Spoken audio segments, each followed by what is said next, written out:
Bonjour, moi c'est Maëlle du blog et de la chaîne YouTube Devenir Intuitive. Dans cette vidéo et dans la suivante, je vais vous expliquer comment vivre en harmonie avec son cycle menstruel. Car peut-être que oui, aujourd'hui, ça n'est pas très harmonieux tout ça chez vous. Peut-être que vous avez l'impression de rien y comprendre à tout ce qui se passe dans votre cycle. Peut-être que vous n'avez pas de repères et du coup vous ne savez jamais vraiment où est-ce que vous en êtes avec un cycle irrégulier ou pas d'ailleurs, un cycle un peu plus long ou un peu plus court que la moyenne, et du coup vous ne trouvez pas vos repères.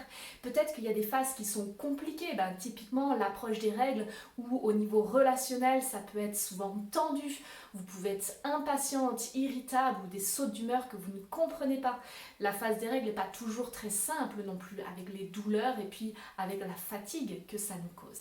Et bien justement, j'ai envie de vous parler de ça et de l'approche que j'ai développée pour être justement en harmonie avec mon cycle menstruel. J'ai envie de revenir un petit peu sur mon histoire. Peut-être que vous en avez déjà eu quelques bribes en regardant mes vidéos YouTube, ou peut-être que c'est la première fois que vous me découvrez. En tout cas, moi je me suis intéressée à mon cycle pour ainsi dire très tôt. C'est vrai que j'avais une grande sœur de 10 ans de plus que moi avec qui j'avais vraiment des occasions de discuter justement de ça, qui m'a un peu guidée sur ce chemin-là de ma féminité, de mon cycle menstruel. Et par exemple, je devais avoir à peu près 20 ans quand j'ai fait mon premier stage avec Miranda Gray sur justement le cycle menstruel et les différentes énergies du cycle. Donc ça a été quand j'avais à peu près 20 ans avec ma sœur justement, qui m'a finalement permis d'oser faire le pas et justement m'intéresser un petit peu à toutes ces questions-là.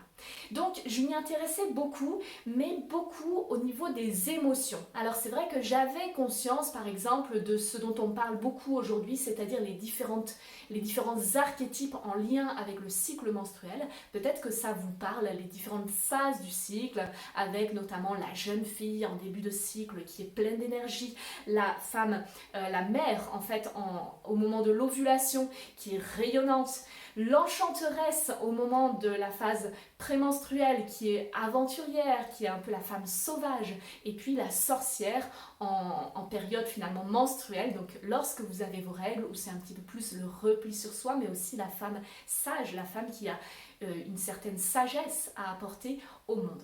Alors moi j'avais conscience de tout ça et je m'y intéressais beaucoup, j'avais l'impression en fait de très bien connaître mon cycle menstruel. Et pourtant, et ça j'imagine que vraiment c'est quelque chose que vous vivez probablement aussi, si vous êtes un petit peu dans ces démarches-là, eh bien moi j'avais énormément de difficultés à m'y retrouver dans mon cycle menstruel.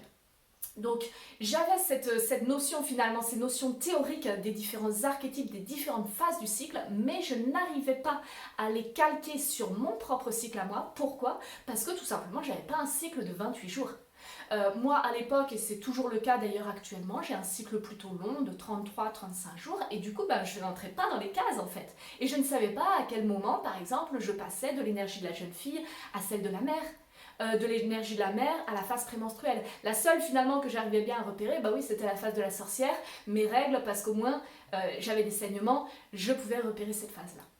Donc finalement, c'était pas totalement satisfaisant pour moi, parce que j'avais beau avoir des tableaux un peu de suivi de mon cycle, j'ai essayé aussi des mandalas du cycle sous forme de roues, mais ça ne me convenait pas totalement parce que j'avais l'impression que mon corps et mon cycle étaient particuliers en fait, étaient uniques et je n'arrivais pas à le mettre dans des cases comme ça. Alors j'étais un peu embêtée avec ça et il s'est passé un incident qui a changé complètement en fait ma vision de mon cycle et de ma fertilité, parce que à cette époque-là j'étais sous stérilet au cuivre et pour moi la contraception, c'était clair que je remettais ça à l'extérieur. Moi je ne me sentais pas du tout en confiance de gérer ma propre fertilité et de me lancer par exemple dans la contraception naturelle, même si j'en avais déjà entendu parler. En vrai je ne savais pas trop ce que c'était. En tout cas, j'étais sous stérilet au cuivre et un jour, en 2017, j'ai fait une grossesse extra-utérine sous stérilet au cuivre. Et alors là, autant dire que ça m'a fait un choc, parce que autant, le stérilet au cuivre, ça va, globalement, je le vivais pas trop mal, même si j'aimais pas trop l'idée qu'il y ait toujours quelque chose dans mon corps, qu'il y ait une micro-inflammation en permanence dans le corps qui faisait que normalement une grossesse ne pouvait pas justement démarrer. J'étais pas très à l'aise avec ça, mais je m'en accommodais. Et puis le fait que mes règles soient plus abondantes, qu'elles soient un peu plus douloureuses, bon, je m'en accommodais aussi, c'était ok. Mais alors là, c'était quand même le pompon, de me dire en fait, je croyais être en sécurité avec ce moyen de contraception et finalement je me rends compte que en mettant mon moyen de contraception à l'extérieur de moi, en faisant confiance à un élément extérieur, bah finalement ça ne marche pas, je ne suis pas en sécurité.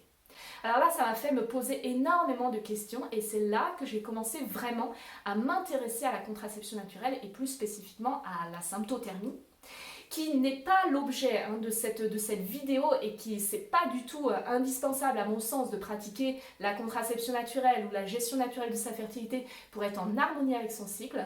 Ceci dit, même si on n'est pas dans une optique de contraception naturelle, je trouve que les méthodes d'observation du cycle, et notamment des signes de fertilité, apportent une compréhension incroyable en fait à notre cycle menstruel, à ce qui s'y passe et à l'équilibre ou au déséquilibre qui peut se vivre justement dans notre cycle menstruel. De découvrir en fait ces signes de fertilité, mais ça m'a ouvert une porte énorme sur la compréhension de mon cycle. Enfin, à partir de ce moment-là, j'ai commencé à avoir des repères sur mon cycle menstruel. J'ai commencé à repérer clairement mon ovulation. Et donc évidemment, qui dit repérer son ovulation, dit avoir plus de clarté sur les différentes phases du cycle menstruel. Donc c'est seulement à partir de ce moment-là que finalement l'unicité de mon cycle qui faisait 33-35 jours prenait tout son sens et je voyais que ah ben si en fait ça va, je fonctionne normalement, j'ovule tous les mois, je vois qu'est-ce qui se passe au niveau de mon corps, j'ai des signaux qui me disent que tout se passe bien au niveau de ma fertilité, donc au niveau menstruel, parce que les deux, fertilité et cycle menstruel, les deux sont hyper liés en fait, forment un tout vraiment, c'est vraiment ça l'idée. Donc ça a été une prise de conscience énorme. Et c'est là que j'en viens à ce que j'ai envie de vous transmettre dans ces vidéos, c'est que, à mon sens, quand on s'intéresse au cycle menstruel, c'est indispensable d'avoir ces deux visions-là en parallèle, c'est-à-dire la connaissance de mon corps et de ce qui se passe dans mon corps au niveau physiologique, aux différentes étapes de mon cycle menstruel. C'est vraiment cette connaissance-là qui me permet d'avoir des repères, qui me permet de savoir exactement où j'en suis et donc qui me permet de savoir aussi comment est-ce que je peux soutenir mon corps à chaque étape de mon cycle. Et ensuite, quand j'ai cette connaissance-là, c'est vraiment à ce moment-là que je peux commencer à me poser les questions du côté émotionnel, de ces différents archétypes. Ah oui, d'accord, il y a différentes énergies au sein du cycle menstruel. Ah oui, c'est vrai que cette phase de l'enchanteresse que jusqu'à présent je vivais très mal, finalement quand j'arrive à bien la cerner, parce que la phase de l'enchanteresse, souvent, c'est aussi le syndrome prémenstruel. Et qui dit syndrome prémenstruel, dit irritabilité, saut d'humeur, éventuellement déprime ou en tout cas grosse fatigue, dit aussi ballonnement, sein tendu, éventuellement migraine, troubles du sommeil. Tout ce package-là, qui est honnêtement pas toujours simple à vivre. Et en fait, la grande prise de conscience que j'ai eue justement en commençant à travailler sur l'aspect physiologique, donc fonctionnement du corps, de nos hormones et tout ça, c'est que je me suis rendu compte que, eh bien, en fait, il y a plein de situations dans nos vies, notre rythme de vie, en fait que souvent, il y a des équilibres. Là où tout était censé être clean dans le jeu de nos hormones, eh bien finalement il y a des petits déséquilibres entre les différentes hormones qui fait que, ok, on a un syndrome prémenstruel qui est marqué. Et quand on a un syndrome prémenstruel marqué, eh bien ça veut dire justement des sauts d'humeur, de l'irritabilité. Donc tout est lié, c'est-à-dire que ce déséquilibre hormonal, il n'a pas seulement un impact sur les aspects physiques, sur les symptômes physiques, la migraine, la fatigue, les ballonnements, les douleurs au sein. Non, ça a aussi un impact sur nos émotions. Comprendre tout ça, ça permet de soutenir le corps à chacune des phases du cycle menstruel exactement dans ce dont il a besoin. Et quand on arrive à soutenir le corps, eh bien les émotions, ça va avec. Vous savez, quand on dit esprit sain dans un corps sain, eh bien c'est exactement ça. En commençant à travailler sur le corps, comment est-ce que je peux aider mon corps, soutenir mon corps dans les phases difficiles du cycle menstruel, eh bien comment est-ce que ça va se répercuter naturellement sur mes émotions et donc sur ma relation à moi-même et aux autres. À partir de là, quand on a ces deux visions-là, le côté corporel, le côté émotionnel, alors on devient vraiment maître de notre, ou plutôt maîtresse de notre cycle menstruel. Qu'est-ce qu'on a envie d'en faire ?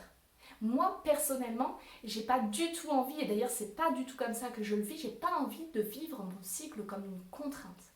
Moi, à partir du moment où j'ai conscience que cette cyclicité et ces vagues un petit peu qui caractérisent notre cycle, quand j'ai conscience que c'est pas seulement des moments de bas, mais qu'il y a aussi des moments de haut, eh bien c'est énorme en fait, parce que je peux à partir de ce moment-là devenir actrice et vraiment déployer la puissance de mon cycle menstruel. Le voir en fait comme une force et m'appuyer justement sur ces moments où vraiment je sens que j'ai un pic d'énergie, de concentration, d'enthousiasme, de motivation, et je profite de ce pic-là pour justement impulser des projets que je n'arriverai pas du tout à mettre en place dans cette phase-là, quoi. Quand on essaye de mettre en place des projets en pleine période prémenstruelle ou pendant les règles, ben ça fait flop parce que forcément on n'a pas l'énergie pour ça. Notre corps il n'est pas fait pour ça à ce moment-là. Mais si on arrive à se reposer comme le corps en a besoin dans cette période-là pour hop, prendre notre élan au moment où le corps est vraiment prêt à ça, ben dans ces cas-là, les résultats peuvent être phénoménaux. Si vous aussi, vous avez envie de comprendre enfin ce qui se passe au niveau hormonal dans votre cycle menstruel, si vous avez envie de savoir à n'importe quel moment où est-ce que vous en êtes précisément dans votre cycle, si vous avez envie de savoir comment soutenir votre corps à chaque phase de votre cycle menstruel, si vous avez envie d'apaiser votre relation à vous-même et aux autres, même à l'approche des règles, qui est souvent la période la plus difficile au niveau émotionnel. Et si enfin vous avez envie de faire de votre cycle une force et non pas une faiblesse, si vous voulez enfin en déployer toute la puissance, alors je vous invite à vous inscrire dès maintenant à mon webinaire gratuit qui aura lieu le mardi 29 mars à 20h30. Donc inscrivez-vous à mon webinaire où je vous présenterai les 6 étapes pour vivre en harmonie avec son cycle menstruel. Et en attendant, dans la prochaine vidéo, je vous présenterai les 5 idées reçues les plus fréquentes qui nous font voir notre cycle menstruel comme une contrainte et non comme une force. Alors on se retrouve très vite pour la prochaine vidéo.